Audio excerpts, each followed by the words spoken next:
Muy buenos días, amados hermanos.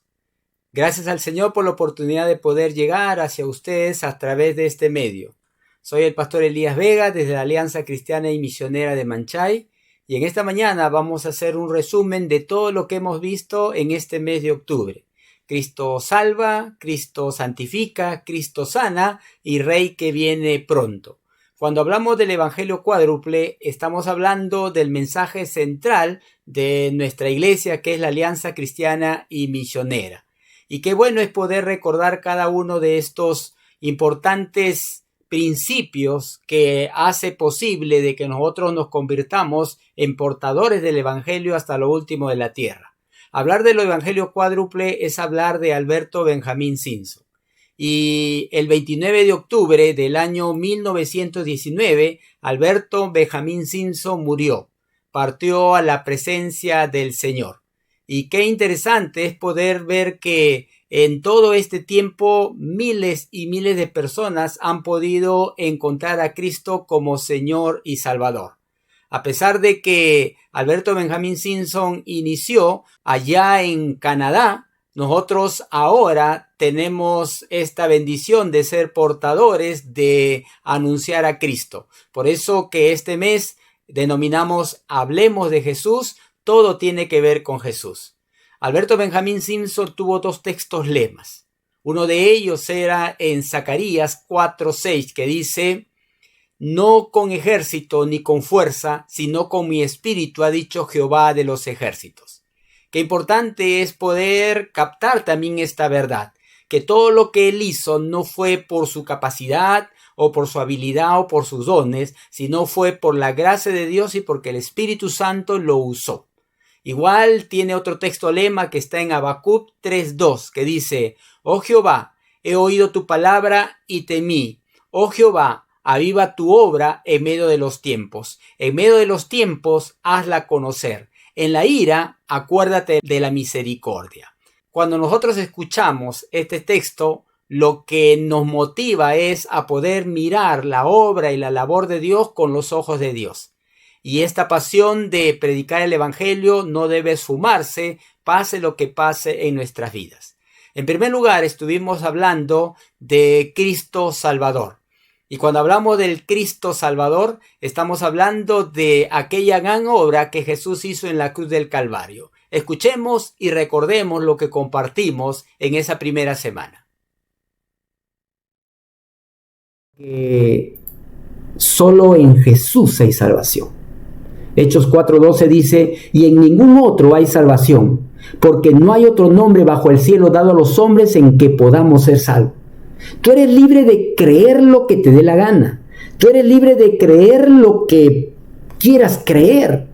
Pero cuando hablamos de la Escritura, cuando hablamos de la palabra de Dios, ¿qué es lo que la Biblia dice acerca de la salvación? La Biblia enseña de que solo en Cristo es posible la salvación. No habla de la Virgen María, no habla del Señor de los Milagros, no habla de ponerte una túnica, no habla de entrar en una iglesia, no habla de entrar en una religión, habla solo y exclusivamente de Jesús. En ningún otro hay salvación.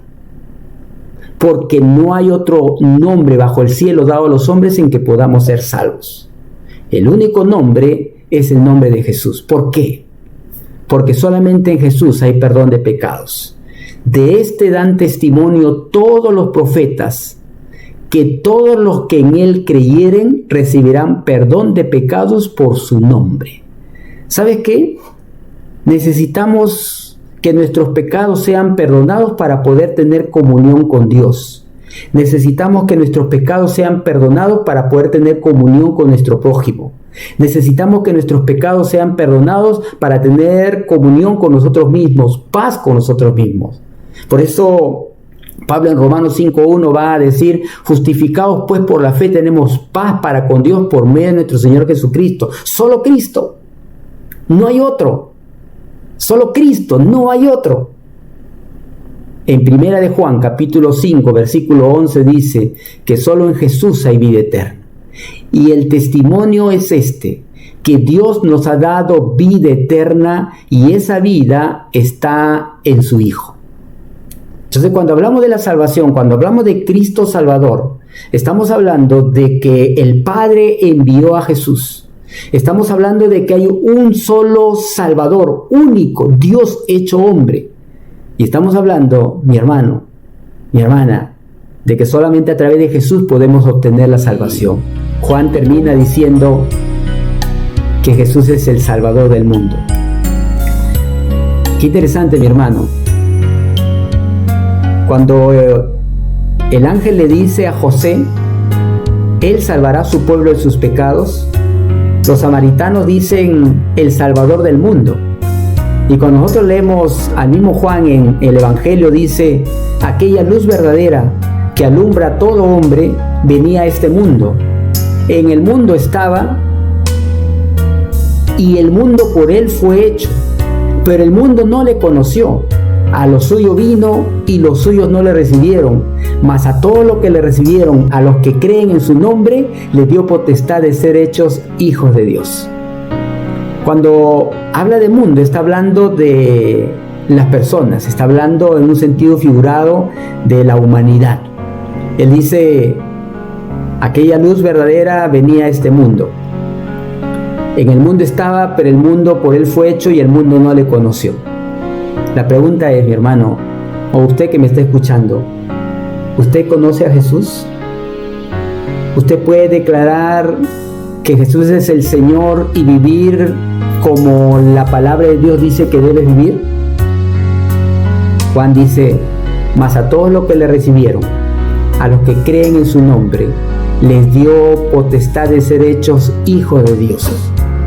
Y esto es algo que a muchos no les gusta, porque por ahí se anda diciendo de que todos somos hijos de Dios y que al final Dios nos va a perdonar a todos. Pues eso no es verdad. No todos son hijos de Dios. Juan especifica que los que le reciben, ¿recibir qué? Si confesares con tu boca que Jesús es el Señor y creyeres en tu corazón que Dios levantó de los muertos, serás salvo. Tienes que aceptar esa gran obra que Jesús ha hecho en la cruz de morir por tus pecados y tú decidir vivir para Él. Eso significa recibir a Cristo como Señor y Salvador. Y cuando tú decides recibir a Cristo, Dios te adopta como su hijo. Y el Espíritu Santo viene a tu vida y comienza a cambiar de adentro hacia afuera, porque Dios comienza a hacer una renovación. Cambia tu mente, cambia tu corazón y cambia tu manera de actuar. Jesús es el Salvador del mundo. Por eso hay una alabanza que hace referencia a la obra de Cristo Jesús en la cruz del Calvario. Y quizá alguno de ustedes lo ha escuchado. Dice, en el monte Calvario estaba una cruz, hablando de la obra salvadora de Jesús. Definitivamente nadie adora la cruz. Esta alabanza, esta canción hace referencia a lo que Jesús hace en la cruz y cómo es que la cruz representa sufrimiento, representa dolor, representa quebranto, y que en algún momento nosotros vamos a vivir esa experiencia de quebranto, de dolor, pero al final, cuando vayamos a la presencia de Dios, esa cruz que Jesús dijo que si alguno quiere seguir en pos de Él, tome su cruz y sígame, en el cielo la vamos a cambiar por una corona. Vamos a escuchar.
escuchar la letra de esta canción nos hace entender la grandeza de la salvación. Y sí, realmente Cristo murió en una cruz y nos dejó esa tremenda verdad que el que le sigue debe tomar su cruz y seguirle. Ahora, no adoramos a la cruz de Cristo, pero sí recordamos lo que sucedió allí. Y en algún momento, cuando partamos a la eternidad, obtendremos una corona para poder adorarle, para poder honrarle, para poder glorificarle. Y creo yo que nuestra vida entera no alcanzaría para poder nosotros agradecer la salvación que el Señor nos ha dado. Y la siguiente semana vimos Cristo nuestro santificador.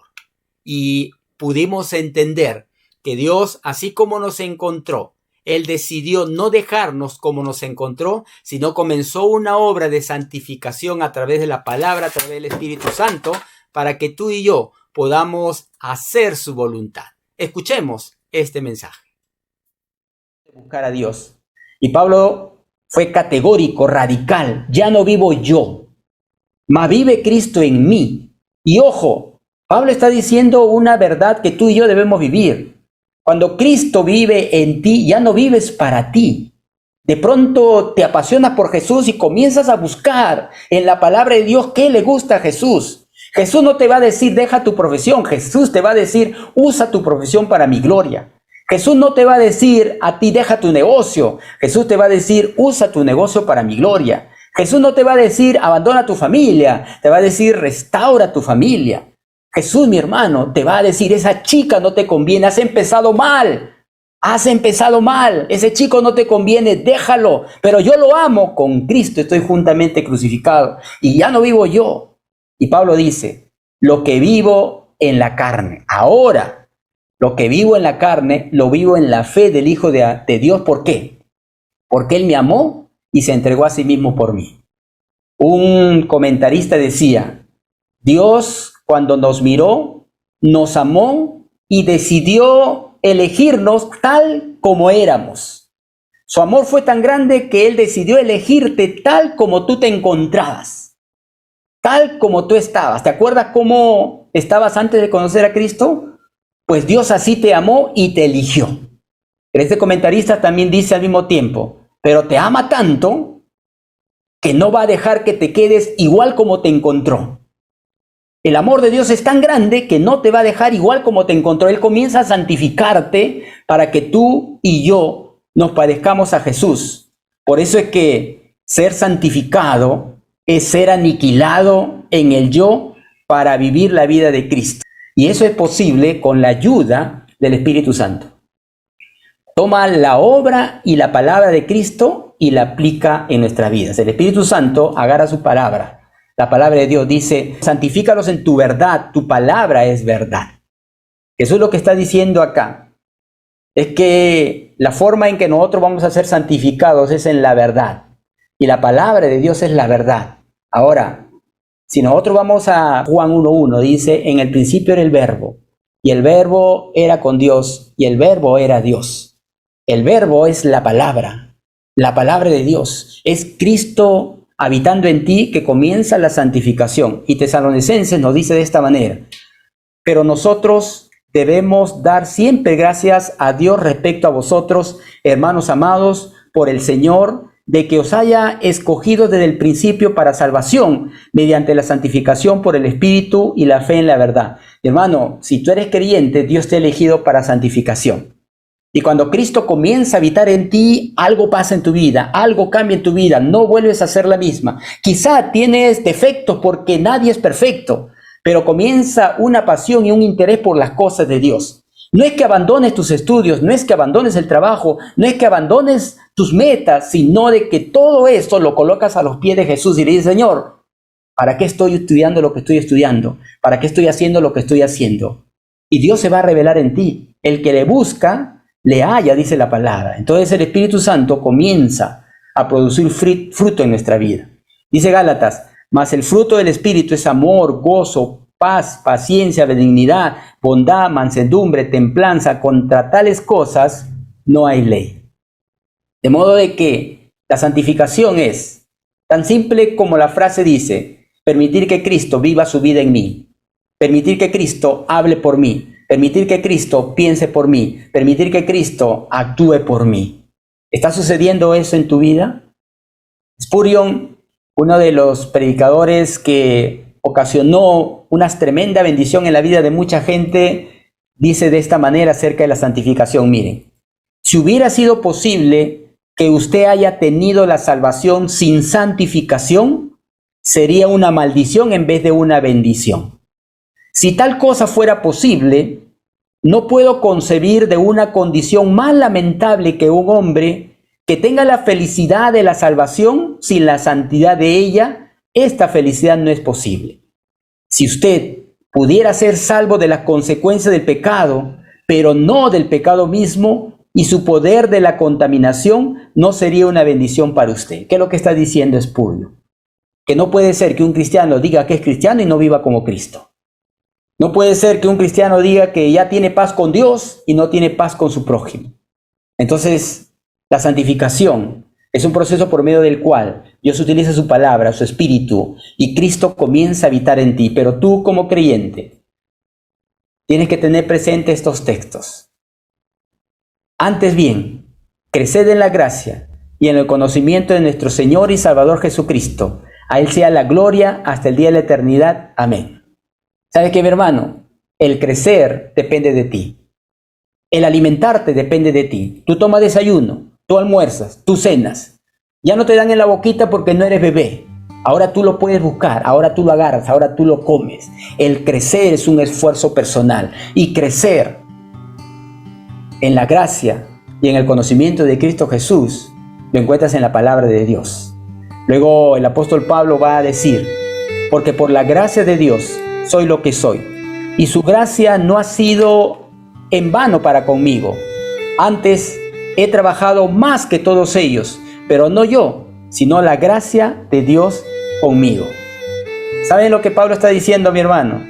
Yo he trabajado, me he esforzado, he puesto de mí. A veces me sentía cansado, pero he hecho el esfuerzo.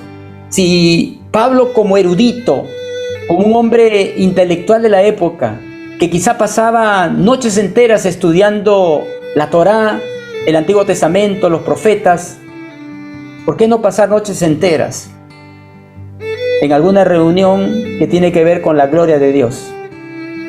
¿Por qué no organizar tu tiempo para que tu esfuerzo sea realmente aquello que evidencie la santificación en tu vida? Cuando vemos Primera de Juan 2:6 dice, el que dice que permanece en Él debe andar como Él anduvo. Acá no es un asunto de andar como el líder de la iglesia, andar como el pastor, andar como el hermano, andar como el papá, como mamá. Acá es andar como Jesús. El que dice que permanece, el que dice que es creyente, el que dice que ha recibido a Cristo, el que dice que tiene a Jesús como Señor y Salvador. ¿Caminas como Jesús? Cuando los discípulos estaban en Antioquía, la gente los denominó cristitos, cristianos, que el sentido original es cristitos, ungiditos. ¿Por qué? Porque la conducta y el caminar de ellos les hacía recordar a Jesús. Por eso que los llamaron cristianos por primera vez en Antioquía. ¿Tú a quién te pareces? ¿A quién estás emulando? ¿A quién estás imitando?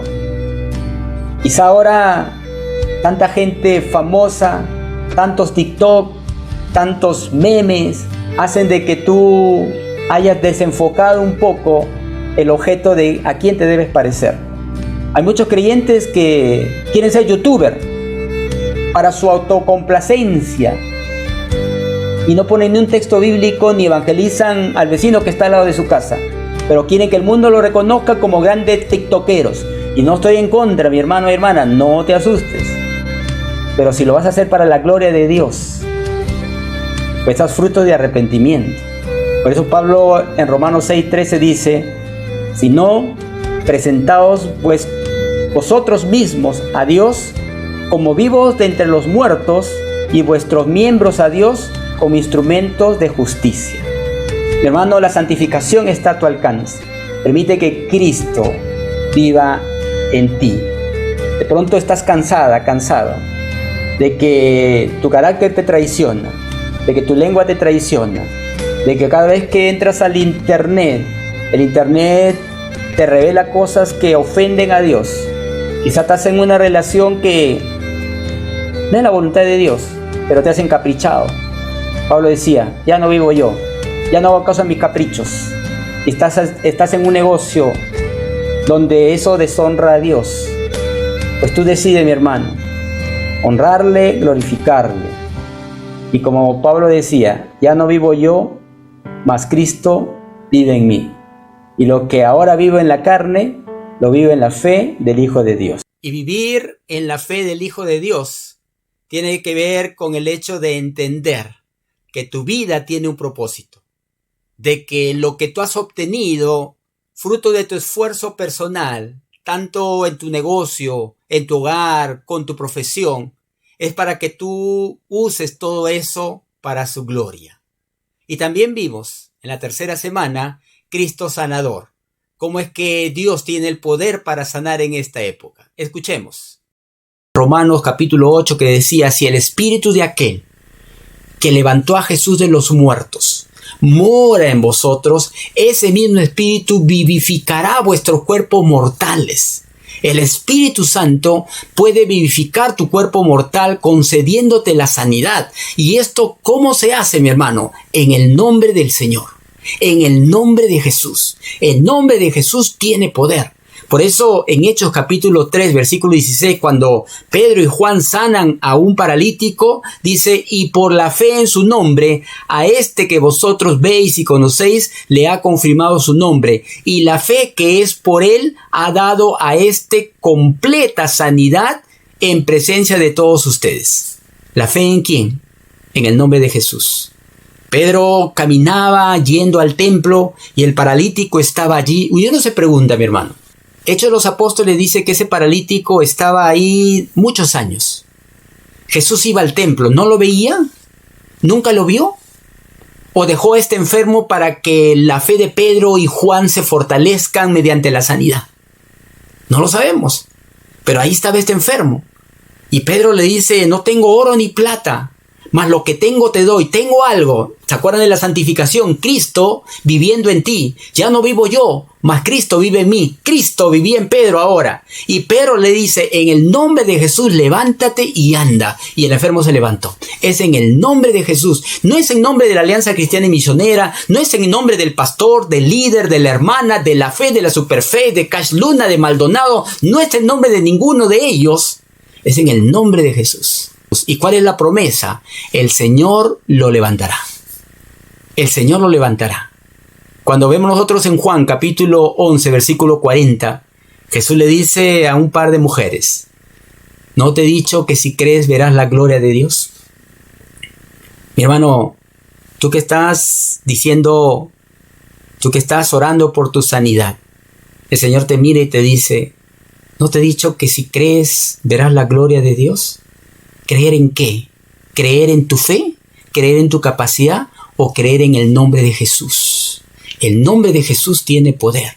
Cuando nosotros retrocedemos libros atrás, el Salmo 6, versículo 2, David dice, en medio de una enfermedad, ten misericordia de mí, Jehová, porque estoy enfermo. Sáname, Jehová, porque mis huesos se estremecen. Miren cómo clama, ten misericordia de mí, Jehová. Quizá David estaba recordando cuando el pueblo de Israel sale de Egipto, ¿recuerdan ustedes? Y el pueblo de Israel atraviesa el mar y toda la gente ve el poder de Dios. Pasan 3 días y no tienen agua. Llegaron a un lugar donde había agua y empiezan a beber y las aguas eran amargas, amarga. Y el pueblo reclama a Moisés. Moisés ora y Dios le dice a Moisés, agarra ese pedazo de ese árbol y tíralo al agua. Moisés hizo eso y el agua se volvió dulce. Y es ahí donde sale Jehová Rafa, Jehová sanador. Y acá David está clamando a Jehová. Ese Jehová Rafa le dice, porque estoy enfermo, Jehová Rafa, porque mis huesos se estremecen. Y tú tienes que clamar a Jehová Rafa.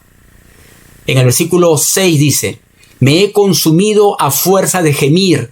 De llanto inundo mi lecho todas las noches. Riego mi cama con mis lágrimas. Mis ojos están mis ojos están gastados de sufrir. Miren lo que está experimentando David. David está experimentando un proceso emocional muy fuerte.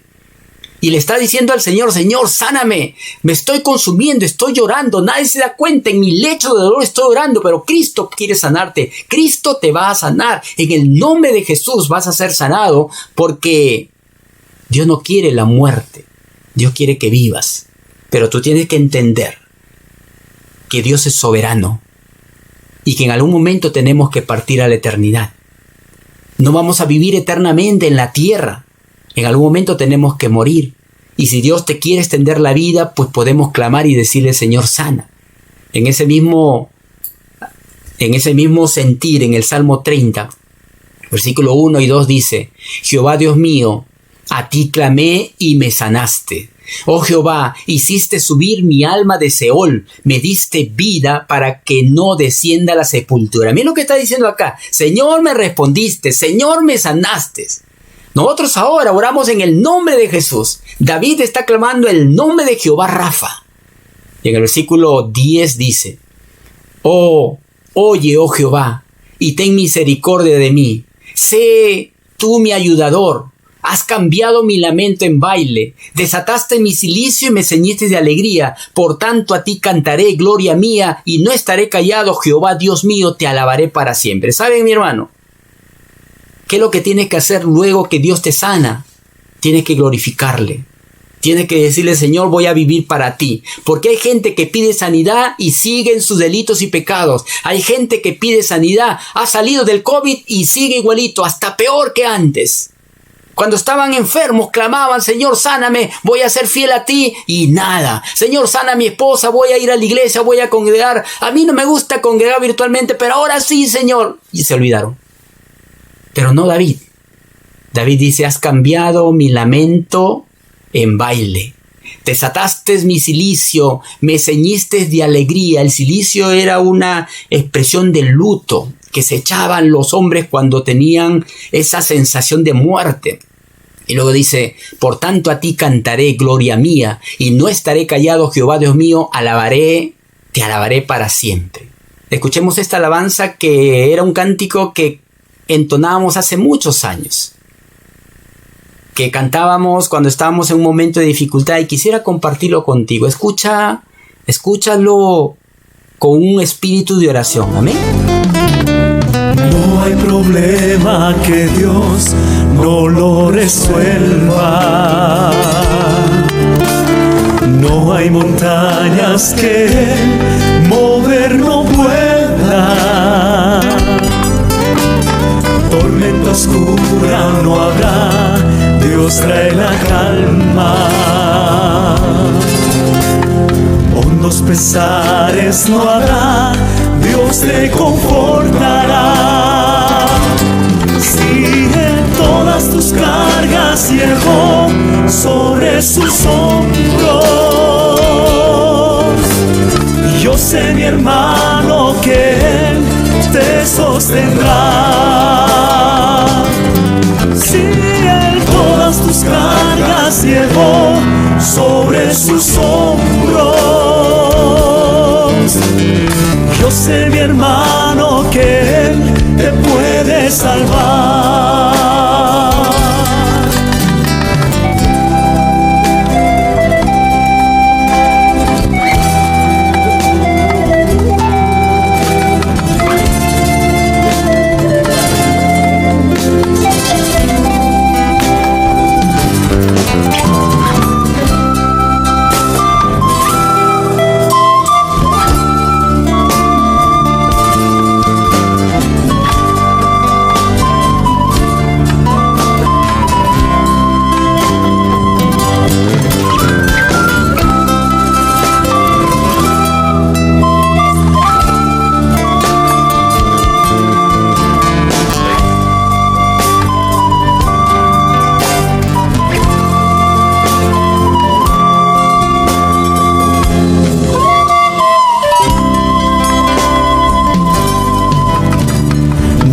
Problema que Dios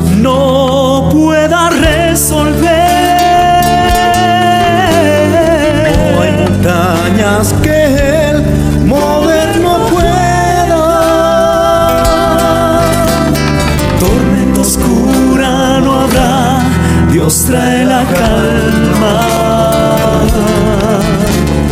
Hondos pesares no habrá, Dios te confortará. Si en todas tus cargas llevó sobre sus hombros, yo sé, mi hermano, que Él te sostendrá. Si en todas tus cargas llevó sobre sus hombros, yo sé, mi hermano, que Él te puede salvar.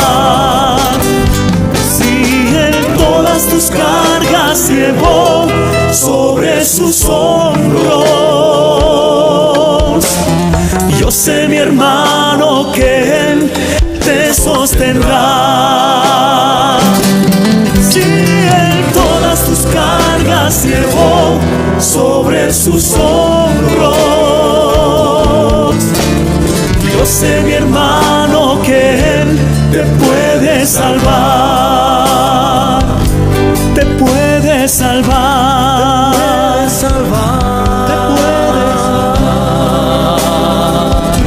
Te puede salvar.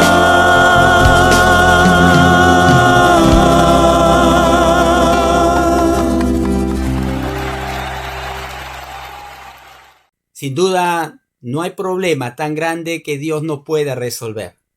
Y lo primero que hace el Señor antes de sanarte es salvarte. Y una vez que te ha salvado, nosotros comenzamos a ser ese instrumento de Dios para cumplir su plan y su propósito. Comenzamos a darnos cuenta de que nuestra vida tiene un propósito, que es predicar el Evangelio y vivir para la gloria de Dios. Pero también entendemos que este cuerpo se va a ir terminando. Y es ahí donde Dios empieza a manifestarse como Dios sanador, como el Dios Rafa, como el Dios que se acerca y te dice: no temas, cree solamente. Y luego, la semana pasada estuvimos viendo el retorno de Cristo. Cómo es que este Cristo Rey que viene también tiene un propósito para ti y para mí. Nos ha dado una comisión de predicar el Evangelio del Reino para que Cristo venga pronto. Escuchemos. Jesús dice: yo vengo pronto. El día y la hora nadie lo sabe. Ni aun los ángeles lo saben, solo el Padre. Pero ustedes deben estar preparados. Pero una de las señales que va a ser mi pronto regreso es que el Evangelio va a ser predicado por toda la humanidad. Entonces vendrá el fin. Y uno se pregunta: ¿y si viene el fin, qué va a suceder con nosotros los creyentes? Si viene el fin, ¿qué va a ocurrir? Es por eso que esta lección, esta meditación, esta predicación no está apuntando a lo que va a suceder en la tribulación, en la gran tribulación, en el milenio, lo que va a suceder en la batalla de Gog y Magog, o la anterior, la batalla de Armagedón, ni tampoco de los sellos del Apocalipsis, las trompetas o las copas de la ira, sino el retorno de Cristo tiene que ver con el hecho de que tú y yo tenemos que predicar el Evangelio. Entonces vendrá el fin. Es decir, es nuestra responsabilidad. ¿Por qué, mi hermano? Porque tú y yo vamos en algún momento a compadecer ante el tribunal de Cristo. Romanos capítulo 14 dice: porque todos compareceremos ante el tribunal de Cristo, de manera que cada uno de nosotros dará a Dios cuenta de sí. 2 Corintios 5:10 dice: porque es necesario que todos nosotros compadezcamos ante el tribunal de Cristo, para que cada uno reciba según lo que haya hecho mientras estaba en el cuerpo, sea bueno o sea malo. Ahora mira, mi hermano, qué importante es. Nosotros decimos: Cristo viene pronto, Cristo Rey que viene. Pues nuestra responsabilidad es predicar el Evangelio. ¿Por qué? Porque un día se te va a tomar en cuenta de esa labor, de ese encargo que se te ha dado. Ahora tú dirás: eso se lo dieron a los apóstoles, a los discípulos. No, mi hermano. Ese encargo de ir y predicar el Evangelio a toda criatura, Jesús lo dio cuando estaban los discípulos y los 120 reunidos. Y cuando le dijo, y me seréis testigos en Jerusalén, lo que hemos leído hace un momento, lo dijo delante de más de 500 personas. Significa, mi hermano, que es tu responsabilidad y mi responsabilidad el predicar el evangelio del reino, el predicar el arrepentimiento, el predicar el perdón de pecados, el predicar de que Cristo puede transformar la vida de la persona. Tenemos que hacerlo porque vamos a comparecer ante el tribunal de Cristo. Y por eso Pablo en una oportunidad decía, ay de mí si no predico el evangelio, ay de mí si no predico el evangelio. Ahora, el tribunal de Cristo involucra a creyentes que dan cuenta de sus vidas a Cristo. Eso tenemos que tener presente. El tribunal de Cristo va a ser para los creyentes. El trono blanco va a ser para los no creyentes. Eso lo vamos a estudiar en las redes esta semana. El tribunal de Cristo no determina la salvación, porque el tribunal de Cristo, en el tribunal de Cristo ya están todos los salvos. Y cuando veamos en la semana, en cada red, que el tribunal de Cristo se va a dar de manera paralela de la tribulación y de la gran tribulación, y que tú y yo vamos a estar delante de Jesús, y el Señor Jesús va a juzgarnos conforme a las obras que hemos hecho luego de haberlo recibido como Señor y Salvador, vamos a darnos cuenta de que ese tribunal es un tribunal para recompensas. El tribunal de Cristo, o en el tribunal de Cristo, los creyentes son recompensados en base a cuán fielmente sirvieron a Cristo. Te pregunto, mi hermano, tú que recibiste a Cristo como Señor y Salvador, ¿cuán fiel eres al Señor? Quizá tú digas, ya tengo la salvación, no va a pasar nada.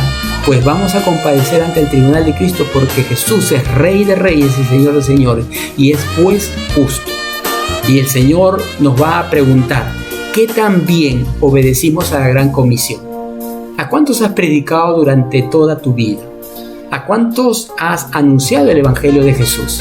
¿O te avergüenzas, o tienes miedo, o tienes temor? En el tribunal de Cristo vamos a ser evaluados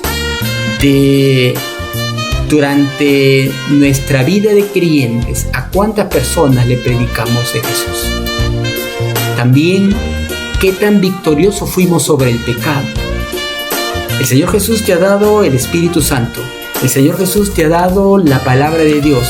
El Señor Jesús te ha dado hombres y mujeres como consejeros para que tú puedas buscar ayuda y seas victorioso sobre el pecado. Y en el tribunal de Cristo se te va a preguntar cuán victorioso has sido sobre el pecado. También se nos va a preguntar qué tanto controlamos nuestra lengua. Y tú dirás, mi hermano, ¿y cómo sale eso? ¿De dónde sacas tú esas preguntas? Pues en la Escritura está todo esto. Y cuando estemos en el tribunal de Cristo, el Señor va a dar recompensas. En aquel tiempo la corona representaba una recompensa, por eso en ese sentido habla de corona la Escritura. Habla de galardón la Escritura. Y cuando nosotros vamos a 2 de Timoteo capítulo 4 versículo 8 dice, por lo demás, me está guardada la corona de justicia, la cual me dará el Señor juez justo en aquel día, y no solo a mí, sino también a los que aman su venida. Aquí Pablo, escribiendo a Timoteo, le está diciendo de que hay una corona que se llama la corona de justicia, que el Señor va a dar a aquellos que aman su venida.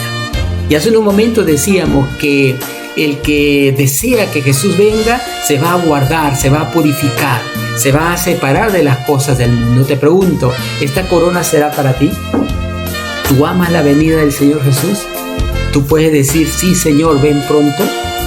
Santiago capítulo 1 versículo 12 dice, bienaventurado el varón que soporta la tentación, porque cuando haya resistido la prueba recibirá la corona de vida que ha prometido a los que le aman, que Dios ha prometido a los que le aman. Mira, acá hay otra corona, corona de vida. ¿Para quiénes es? Para los que resisten la prueba, es decir, para los que no caen en tentación. Y acá Santiago está hablando bienaventurado el varón, pero también está refiriéndose a las mujeres. No significa que solamente este texto es para los hombres, sino bienaventurados los creyentes que soportan la tentación. Porque cuando hayan resistido la prueba, dice resistir la prueba, no que se quebró, resistió la prueba, recibirá la corona de vida que Dios ha prometido a los que le aman. Entonces acá vemos dos coronas: la corona de justicia para los que aman su venida y la corona de vida para aquellos que resisten la tentación. 1 Pedro capítulo 5 versículo 4 dice: cuando aparezca el príncipe de los pastores, vosotros recibiréis la corona incorruptible de gloria. Hay una corona que se le denomina la corona incorruptible de gloria y está dirigido a aquellos que les encanta el poder ayudar a sus hermanos, a los que pastorean, a los que discipulan, a los que están animando a sus hermanos. Hay una corona que se llama la corona incorruptible de gloria. De Apocalipsis capítulo 2 versículo 10 dice: sé fiel hasta la muerte y yo te daré la corona de la vida. Hay una corona para aquellos que están dispuestos a sacrificar su mente, su tiempo, su voluntad, sus vidas. A ese tipo de creyente le está reservada la corona de la vida. Entonces, cuando nosotros vemos, mi hermano, esto, que el retorno de Cristo tiene que ver con el anuncio del evangelio a todo el mundo, y ese anuncio va a hacer que tú formes parte de la multitud de hombres y mujeres que dijeron: sí, yo voy a predicar el evangelio porque recibí la orden del Señor Jesús, ese encargo es para mí y voy a anunciar las buenas nuevas. Como consecuencia de eso, cuando estemos ante el tribunal de Cristo, tú podrás decir: sí, Señor, lo hice, y tendrás tu recompensa. Todos estamos aquí en la tierra y dice la Escritura que será en un abrir y cerrar de ojos el retorno de Jesús. Como el relámpago que sale del oriente y va al occidente, así será la venida del Señor Jesús. Y el creyente, mi hermano, no se va a esconder con miedo. Muy por el contrario, va a salir porque ha preparado sus ropas blancas. Como la esposa se ha vestido de lino fino, espera al Mesías Jesús para que Él nos lleve a su presencia. Y luego, mi hermano, en algún momento regresaremos a la tierra a reinar 1000 años con Cristo. Y Él enseñará cómo es que sí se puede usar la teocracia en la tierra, no la democracia, no el socialismo, no el comunismo, la teocracia. El gobierno de Dios va a ser durante 1000 años el modelo que Dios siempre había querido que se realice en la tierra por sus hombres, por su gobernante. Jesús va a reinar 1000 años y va a demostrar que sí puede haber teocracia en un mundo caído. Te pregunto, mi hermano, ¿estás anunciando el retorno de Cristo a través de la predicación del evangelio? ¿Estás cuidando tu vida personal? En esta mañana estamos terminando este ciclo de Hablemos de Jesús. Cristo salva, Cristo santifica, Cristo sana, pero Cristo también viene otra vez. Y está en ti, mi hermano, el que hoy día mismo tú le digas: está bien, Señor, yo voy a hacer todo lo posible para predicar tu evangelio. Yo voy a hacer todo lo posible, no por el galardón, no por el premio, no por la recompensa, sino porque te amo, Señor. Y no quiero, al igual que tú no quieres que nadie perezca, sino que todos procedan al arrepentimiento. Eso va a ser mi consigna. Nadie de mis amigos se va a ir al infierno. Yo le voy a hablar de Cristo. Si él decide rechazar el mensaje de Cristo, él decidirá. Pero yo decido a partir de ahora volverme en un testigo de la obra de Jesús a todo lo que me rodea. Y hablar del retorno de Cristo no es hablar algo para tener temor, sino por el contrario, es algo que nos debe dar esperanza. Es algo que Dios ha puesto en nuestros corazones a través del Espíritu Santo. Y como Juan decía: ven, Señor Jesús.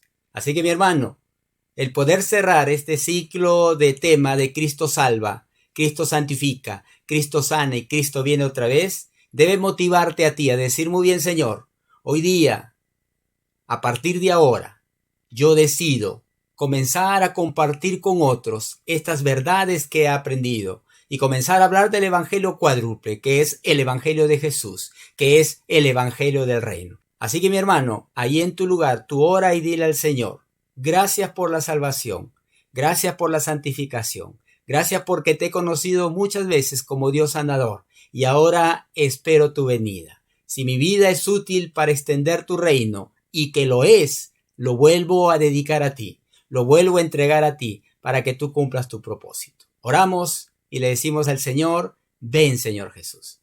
Padre, te damos gracias por la oportunidad que nos has dado de, durante todo este mes, escuchar principios de tu palabra, que de seguro, bendito Dios, lo vamos a poner en práctica.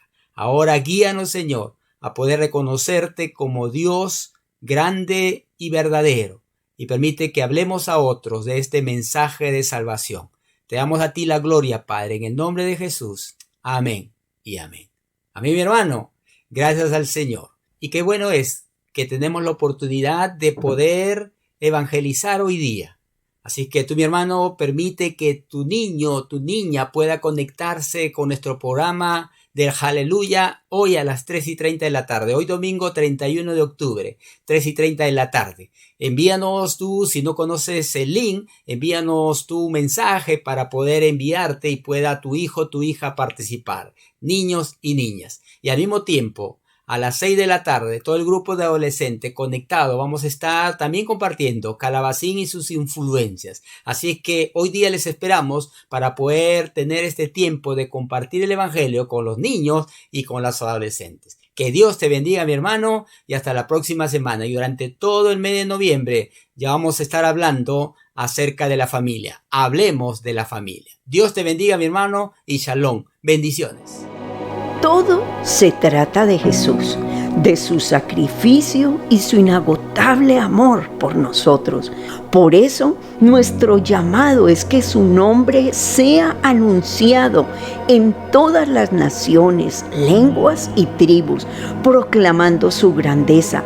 Todas las naciones vendrán ante Jesús, se postrarán y glorificarán su gran nombre. Esta tarea de anunciar a Cristo, la cual se nos ha encomendado, es la que nos da propósito en nuestro caminar como creyentes, convencidos de lo que somos y en lo que creemos. Anunciemos las virtudes de nuestro Salvador, santificador, sanador y Rey que viene. Anunciemos a Cristo.